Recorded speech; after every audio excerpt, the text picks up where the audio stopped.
ఆ తరువాత ఫీజులు కట్టకుండా ఎగనామం పెట్టిన వైనవిధి. పూర్తి డీటెయిల్స్లోకి వెళ్తే ఆర్టీ రైట్ టు ఎడ్యుకేషన్ ఇది సెంట్రల్ గవర్నమెంట్ పెట్టిన మహత్తరమైన పథకం. ప్రతి విద్యార్థికి చదువుకునే హక్కు ఉంది అని రైట్ టు ఎడ్యుకేషన్ 2009లో వచ్చింది.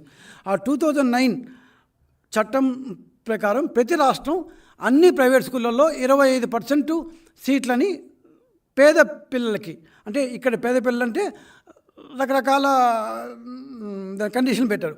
ఒకటి ప్రతికూల పరిస్థితులను ఎదుర్కొంటున్న వారికి, అంటే అనాథలు, హెచ్ఐవి ఎయిడ్స్తో ఉండేవాళ్ళు, ఎస్సీ ఎస్టీ బీసీ ఓసీల్లో కూడా ₹1,00,000 కంటే తక్కువ ఇన్కమ్ కలిగిన వాళ్ళు, ఇట్లాంటి వాళ్ళకి 25% ప్రైవేట్ స్కూళ్ళల్లో, పెద్ద పెద్ద ప్రైవేట్ స్కూళ్ళల్లో, అంటే ఐసిఎస్సి, ఐబీ, సిబిఎస్ఈ, స్టేట్ సిలబస్ని ఫాలో అయ్యే అన్ని ప్రైవేట్ అన్ఎయిడెడ్ స్కూళ్ళల్లో 25% సీట్లు ఇవ్వాలని కేంద్ర ప్రభుత్వం చెప్పింది.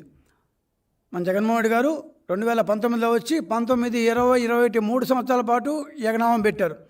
ఇంకా విధి లేని పరిస్థితుల్లో జీవో నెంబర్ MS 129 ద్వారా స్కూల్ ఎడ్యుకేషన్ డిపార్ట్మెంటు 15/7/2022 జీవో ఇచ్చారు.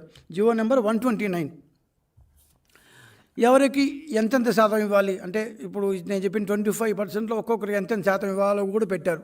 మంచి పని, సంతోషించాం మేమందరం కూడా. సరే, దానికి కొన్ని రూల్స్ పెట్టారు, ఎలా తీసుకోవాలి, ఎవరు అర్హులు, ఎవరికి ముందు ఇవ్వాలి, ఎక్కువ మంది వస్తే లాటరీ వేయాలి, అంతా ఓకే. మన పబ్లిసిటీ మామూలే కాబట్టి, మనం చేసేది ఇంత చెప్పేది ఇంత కాబట్టి పాంప్లెట్లు, పోస్టర్లు తెగ పంచారు. విద్యా హక్కు చట్టం RTE 2009 అనుసరించి సెక్షన్ 12(1) ఆర్టికల్ 1 ప్రకారం ప్రైవేట్ ఎయిడెడ్ పాఠశాలలో ఉచిత విద్య, ఇది గవర్నమెంట్ వేసిన పోస్టర్లు. ఉచిత విద్య బాగా చూడండి, పైనే ఉంటుంది. 1వ తరగతిలో ఉచిత విద్య, ప్రైవేట్ అన్ఎయిడెడ్ పాఠశాలలో ఉచిత విద్య.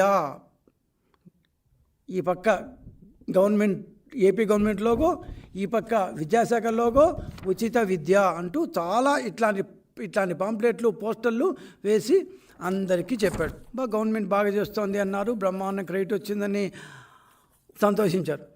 సరే, ఒక్కొక్క విద్యార్థికి తక్కువ ఎక్కువ అనే విషయం పక్కన పెడితే, పట్టణాల్లో అయితే 8,000, గ్రామీణ ప్రాంతాల్లో అయితే 6,500, ట్రైబల్ షెడ్యూల్ ఏరియాలో అయితే ₹5,100 లెక్కన స్కూళ్లకు ఒక్కొక్క విద్యార్థి కోసం గవర్నమెంట్ చెల్లిస్తుంది. ఉచిత విద్య అంటే ఏ విద్యార్థి ఏమీ కట్టనవసరం లేదు, ఉచిత విద్య అంటూ స్పెసిఫిక్గా చెప్పి స్కూళ్ళకి ఇంత ఇస్తుంది అంటూ చెప్పాము అని చెప్పారు. జీవో అయితే ఇచ్చారు, కానీ అప్పట్లో జీవోలన్నీ సారు తాళం వేసుకొని ఉండేవాడు కదా. ఏ జీవోలు బయట పెట్టకుండా దొంగతనంగా, ఏమాత్రం పారదర్శకత లేకుండా జీవోలని తాళం వేసి పెట్టుకొని ఉండేవాడు కాబట్టి ఎవరికి జీవో తెలియదు. కానీ ఇట్లాంటి పోస్టర్లు అయితే బ్రహ్మాండంగా వేశారు. ఇవి ఇంటర్నెట్లో వాళ్ళ వెబ్సైట్లోనే ఇప్పటికీ ఉన్నాయి. సరే,